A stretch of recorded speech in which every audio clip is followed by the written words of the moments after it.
క్షేమ సమాచారం అడగడానికి కూడా సమయం లేదండి. ఇప్పుడు ఇంతమంది అడుగుతూ ఉంటారు కదా బాగున్నారా ఏంటిని, అది అడగడానికి కూడా సమయం లేదు. ఎందుకు తెలుసా?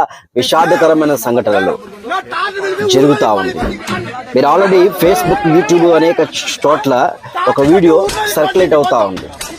అనంతపూర్ జిల్లాలో దేవుని స్వార్థ బిడుస్తున్న బిడ్డల మీద బ్యాట్లు, కర్రలు పట్టుకొని దాడి చేసిన మత ఉన్మాద ఊర కుక్కలు, మత ఉన్మాద మనుషులు చేరి విచక్షణారహితముగా ఉగ్రవాద భావజాలం కలిగిన వ్యక్తులుగా అక్కడ ఆ ప్రాంతమంతా భయంకరమైన వాతావరణం నెలకొల్తూ వచ్చింది. చాలా దారుణమైన సిచ్యువేషన్. ఆ వీడియో పూర్తి పెట్టడానికి కూడా కుదరదు. కొన్ని మాటలు మాత్రమే చెప్తాను, కొంత వీడియో మాత్రమే మీకు చూపిస్తా. చూడండి ఎంత భయంకరంగా కొడతా ఉన్నారు, ఎంత దారుణంగా కొడతా ఉన్నారు. దీన్ని మనుషులను కొట్టారు ఆల్రెడీ, అయిపోయిందండి.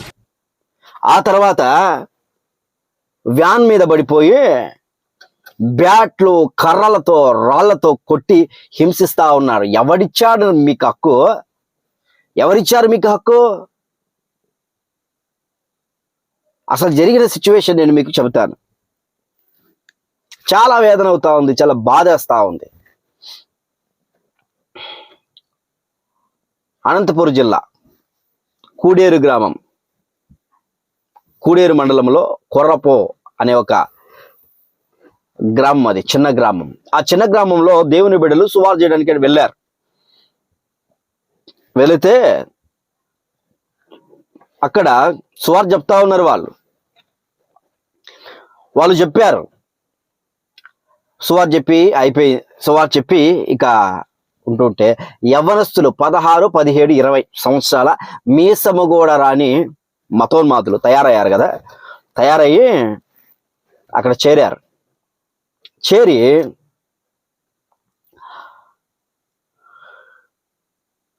వాళ్ళని ఏమి మాట్లాడలేకుండా భయంకరంగా కొట్టారు.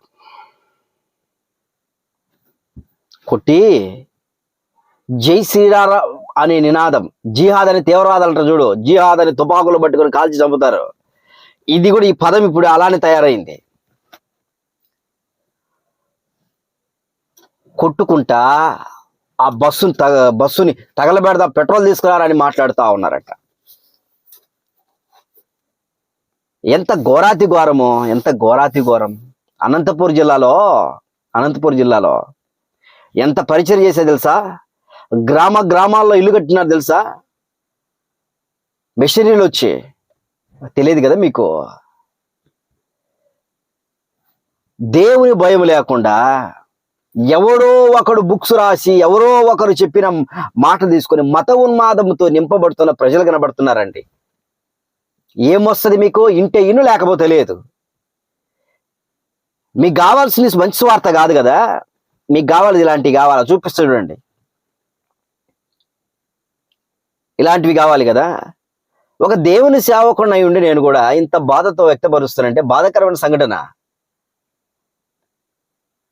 ఇలానే మౌనంగా ఉంటే చాలా ఘోరమైన పరిస్థితులు జరుగుతాయి. చాలా. ఏం చేశారు? మీ ఇళ్ళకి వచ్చి దొంగతనం చేశారా? లేకపోతే ఇంకేమైనా చేశారా? అరే, తాగుబోతులను అడ్డుకోండి, దొంగలను అడ్డుకోండి, నరహంతకులను అడ్డుకోండి, విచారం చేసే వాళ్ళని అడ్డుకోండి. బుద్ధి లేని పిల్ల జనమా. 20 సంవత్సరాలు కూడా రావేళ్ళకి. భయంకరంగా పరిస్థితి మాట్లాడుతూ ఉన్నారే. చదువుకోకరు, పెట్టరు, చదువు ఉండదు, ఏమి తాగడం, తినడం. ఈ బ్యాచ్ అంతా అట్లాంటి బ్యాచ్లే. తాగడము, తినడము, వ్యభిచారం చేయడం, ఇలా పనులు ఇవే. ఇక మంచి ఏముండవు, ఇలా బ్రతుకులు మారవు. మీ వాళ్ళు పోయి ఎంతోమంది అక్కడికి వెళ్ళి హిందూ మతంలోకి మారుస్తున్నారు. వాళ్ళందరూ పిలక బ్యాచ్లు చేస్తున్నారండి. పిలక పెట్టించి వాళ్ళకు, మీ పేరేం పేరండి? నా పేరు దాసు. పిలకలుగా మార్పించేసి పిలకలు వేయించి వాళ్ళని వేరే కోణంలోకి తీసుకెళ్ళిపోతా ఉన్నారు. వాళ్ళు ఎంతమంది మారారు? లక్షల మంది. అరే అక్కడ జరగట్లేదు కదా, ఇక్కడ జరిగేది వాళ్ళు అక్కడ జరగవా? మళ్ళా చేయరా వాళ్ళు? మన న్యూజిలాండ్ అదే జరిగింది. మీరు వచ్చి మాకు ఇలా చేస్తున్నారని అక్కడ దాడులు చేస్తా ఉన్నారు. ఎందుకు? ఇక్కడ మనం చేస్తున్నాం కాబట్టి. ఏంటి ఘోరం? పిల్లలకు అర్థం కాదు, పిల్లలకు అర్థం కాని పరిస్థితి కనబడుతుంది. దయచేసి ఆలోచించండి, జ్ఞాపకం చేసుకోండి. దీని గురించి నేను 2026లో జరగబోయే విషయాల గురించి ముందుగానే మీతో మాట్లాడుతూ వచ్చాను. దేవుడు కొన్ని విషయాలు నాకు తెలియజేశారు. దేవుడికి అయితే ఇప్పుడు ఏం చేయాలా? ఎవడు బస్సును తగలబెట్టాడో కనబడుతున్న వీడియో అంతా అది. ప్రభుత్వాలు ఊరుకో, ప్రభుత్వాలు చర్య తీసుకుంటాయి. ఎవడు బస్సులు తగలబెట్టాడో, ఎవడు కొట్టాడో వాళ్ళందరూ ఖచ్చితంగా జైల్లోకి వెళ్ళాలా. ఖచ్చితంగా అది జరుగుతుంది. చేస్తారు అక్కడ ఉన్న వ్యక్తులు. దైవజనులారా జ్ఞాపకం చేసుకోండి, పరిస్థితులు దారుణంగా ఉన్నాయి. మనం ఎవరిని కొట్టిన వాళ్ళం కాదు, తిట్టిన వాళ్ళం, ఎవరిని చేసిన వాళ్ళం కాదు. మాట స్వేచ్ఛ ఉంది, వాక్ స్వాతంత్రం ఉంది. మనం ఉండిలో జరిగిన పరిస్థితి ఏంటి? ఉండిలో జరిగిన సంఘటన, చర్చిలన్నీ కూల్చేశారు. చాలా వాటిని కూల్చేశారు.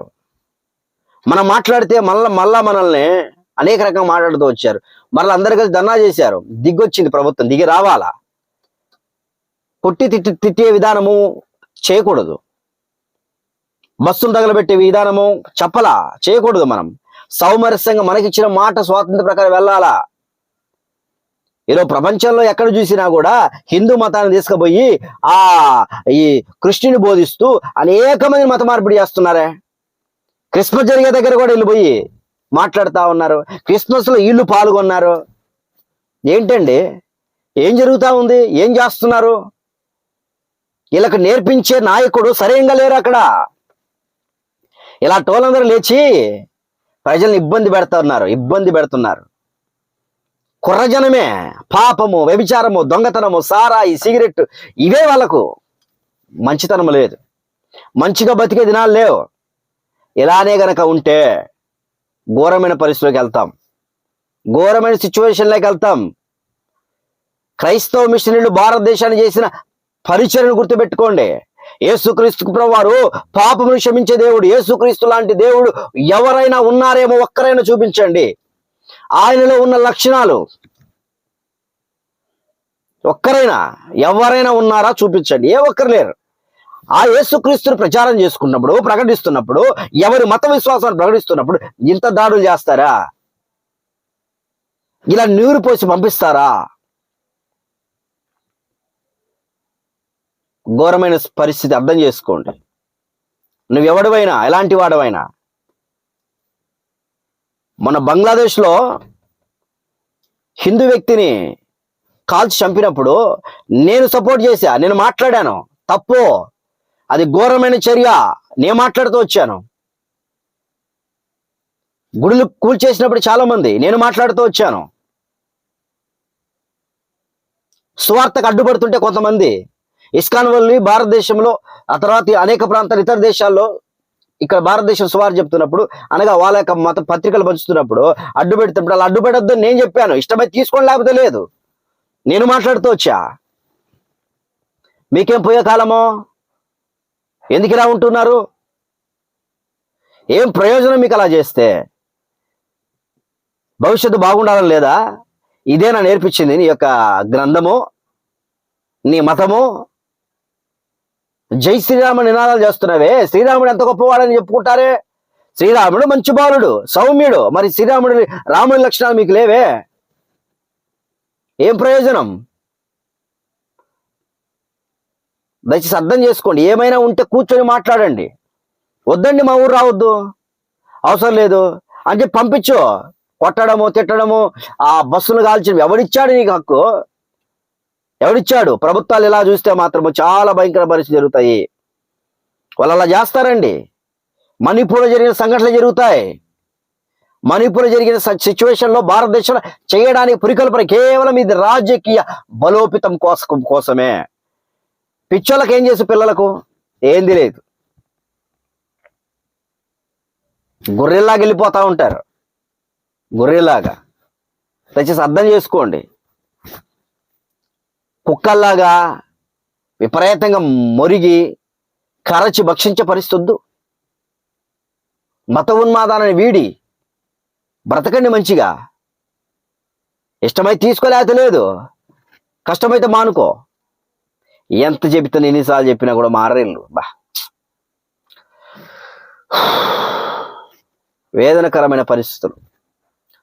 ఆలోచిద్దాం. అక్కడున్న దైవజనులకు న్యాయం చేకూర్చాలా? అక్కడ బస్సుని పగలగొట్టేశారు, వాళ్లకు శిక్ష పడాలా? బస్సు అంతా మరలా నీటుకు కావాలా? అవి ఖచ్చితంగా చర్య తీసుకోవాలి. లేకపోతే ఇదే పరిస్థితి కొనసాగుతుంటది. ఇదే పరిస్థితి.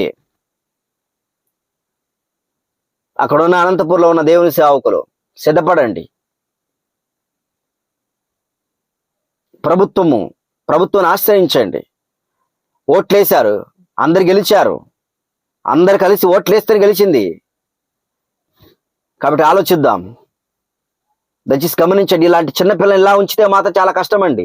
ఇలా కావాల్సిన సినిమాలు, వ్యభిచారము, దొంగతనము, మగవాళ్ళు, పురుషులు స్త్రీలు అపవిత్రమైన కామాకృతితో జీవించబడే తరుణాల్లో ఉన్నాం మనం.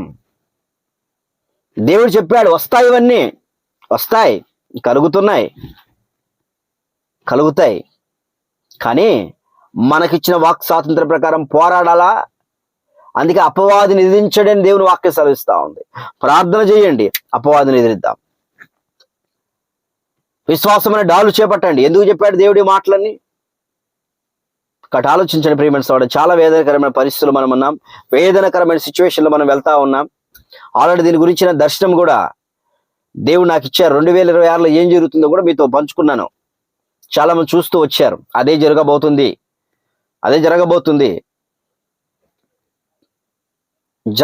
పరిస్థితులు కనబడుతున్నాయి.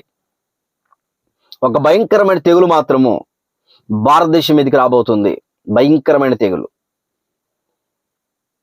భారతదేశం మీదకే కాదు, ఎవరు దేవుని ప్రజలను హింసిస్తున్నారో ఆ దేశాలన్నిటి మీదకి రాబోతున్న తెగులు కనబడతా ఉంది. కాబట్టి జ్ఞాపకం చేసుకోండి, దీని గురించి ప్రార్థన చేయండి.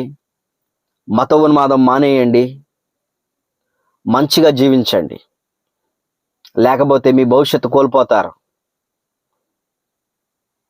ఏదైనా ఉంటే మంచిగా తేల్చుకొని, మంచిగా మాట్లాడుకొని, మంచిగా అన్ని విషయాలు ఆలోచించండి. ఏ గ్రంథంలో ఏముందో తెలుసుకోండి.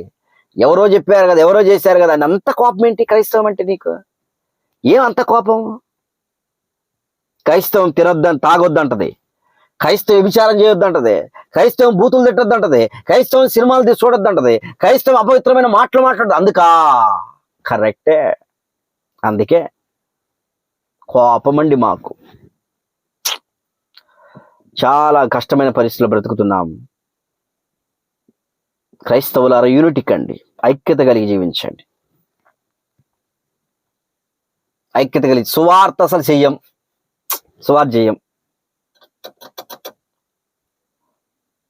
ఏసును నమ్ముకోరా? నైజీరియాలో సువార్త లేదు. కువైట్, దుబాయ్ ఆ ప్రాంతంలో సువార్త లేదు. మరి ఎంతమంది యేసు నమ్ముకున్నారు తెలుసా? ఇరాక్లో, ఇరాన్లో సువార్త లేదు. ఎంతమంది నమ్ముతున్నారు? సువార్త లేకపోయినా కూడా నమ్ముతారు. కొన్ని రోజుల్లో సువార్త కనుమరుగవుద్ది. అసలు చెప్పేవాడు ఉండడు, బోధించేవాడు ఉండడు, వాక్యమే కనుమరుగవుతుంది. ఆ రోజు గుండెలు బాదుకుంటావు, అయ్యా క్షమించయ్యా నన్ను, ఆ రోజు ముత్తుకుంటారు. ఎవరు ఇలా బాధ పెట్టారు? ఒకప్పుడు నేను కూడా బాధ పెట్టిన వాడినే, బైబిల్ని కూడా ఇసిరేసిన వాడినే. ఈరోజు యేసుని నమ్ముకున్నా, నా బ్రతుకు మార్చబడింది, నా పాపం మార్చబడింది, నేను పరిశుద్ధంగా బ్రతకగలి కృపిచ్చాడు దేవుడు. నీకుందా ఆ ధైర్యం, ఆ ధన్యత? నీకుందా ఈ ధైర్యం? ఈరోజు చస్తే నువ్వు పరలోకం వెళ్తావా? సరే, నీ ధర్మాల ప్రకారం చస్తే ఈరోజు నువ్వు స్వర్గాన్ని చేరుతావా? మోక్షంలో ఉంటావా? ఆలోచించుకో ఒకసారి. మరి చెప్పడానికి ఏమో జై శ్రీరామ్ అని చెప్తా ఉంటారు. చేసే పనులన్నీ రావణుడు చేసే పనులు చేస్తుంటారు. చేసే పనులన్నీ శత్రువు చేసే పనులు చేస్తూ ఉంటారు. రాముడు మంచివాడని చెప్పుకుంటావు కదా. రాముడు కొట్టాడా, హింసించాడా, బాధ పెట్టాడా ఎవరినన్నా? ఏం పోయే కాలం మీకు? అర్థం చేసుకోండి. ఈ వీడియో అనేక మంది చూస్తూ ఉన్నారు, అర్థం చేసుకొని అసలు క్రైస్తవం ఏంటో, బైబిల్ ఏంటో, యేసుక్రీస్తుని తెలుసుకో. యేసుక్రీస్తు ప్రేమగల దేవుడు, ఆయన పాపములను క్షమించే దేవుడు, రక్తం కాచి ప్రాణం పెట్టే దేవుడు. ప్రపంచంలో ఎవరైనా నీ పాపములు నేను క్షమిస్తానని చెప్పిన వాడు ఉన్నాడేమో, తీసుకురండి, చూపించండి. నువ్వు చస్తే నాతో పాటు ఉంటావు అన్నవారు ఎవరున్నారో చూపించండి. భూత వర్తమాన భవిష్యత్ కాలం ఎరిగిన దేవుడు ఎవరో, ఉన్నవారెవరో చూపించండి. ఆది సంభూతుడు ఎవరో చూపించండి. యేసుక్రీస్తుకున్న లక్షణాలు, ఇన్ని లక్షణాలు ఉన్నాయండి, ఇదిగో మా వాళ్లకు అని ఒక్కరినైనా తీసుకొచ్చి చూపించండి. ఒక్కరినైనా చూపించండి. మత ఉన్మాదం మానండి. నీకు ఇష్టమైతే నీ గ్రంథాన్ని ప్రకటించుకో. నీకు లేదా ప్రకటించుకోవడానికి? అనేక మంది ఊర్ల మీదకి వస్తారు కదా, మైకులు పెట్టుకొని వస్తారు జల్సా. చాలా మంది రాముడు బొమ్మ వేసుకొని, ఆంజనేయుల బొమ్మ వేసుకొని అనేక మంది మా చర్చిల ముందుకు వస్తారు, మా ముందుకు వస్తారు, తిరుగుతుంటారు, చెప్తా ఉంటారు. మేము అట్లా ఎప్పుడు చేయలా మీలాగా మత ఉన్మాదంతో. కుక్కలు అంతేగా చేసేది. కుక్కలు భయంకరంగా కొట్టుకుంటాయి. ఎప్పుడు చేయలేదు మేము అట్లా. ఏంటండి, ఏంటి పరిస్థితి? దయచేసి అర్థం చేసుకోండి. క్రైస్తవులారా, భారంతో దీనికి ప్రార్థన చేద్దాం. పోరాడండి. పరిస్థితి చాలా ఘోరంగా రాబోయే దినాలు జరగబోతాయి. ఏదేమైనా దేవుడు యోహాను 20:26 వాగ్దానం, 20:26, జాన్ 20:26 ఆ వాగ్దానం చేపడదాం. సమాధానం ఇస్తాడు ఆయన, మనకు కావాల్సి నెరవేరుస్తాడు. ప్రభువా, మీ ఇచ్చిన గొప్ప రక్షణ స్తోత్రం, సహాయం చేయండి. చాలా వేదనలో, బాధలో ఉన్నాం. మీరు చూస్తా ఉన్నారు, నీ ప్రజలు బాధపడుతున్నారు. చిన్న చిన్న పిల్లలేనయ్యా, భయంకరమైన పాపంలో కూరకపోయినారు. ఆ పాపం వలన వాళ్ళకి వెలుగు నచ్చట్లా, చీకట్లోనే బతకాలనుకో. అందుకే ఈ దాడులు చేస్తా ఉన్నారు. సహాయం చేస్తే వాళ్ళ మనోనేత్రం తెలియచేయమని యేసుక్రీస్తు నామమున ప్రార్థన చేయండి తండ్రి. ఆమేన్. God bless you. Praise the lord.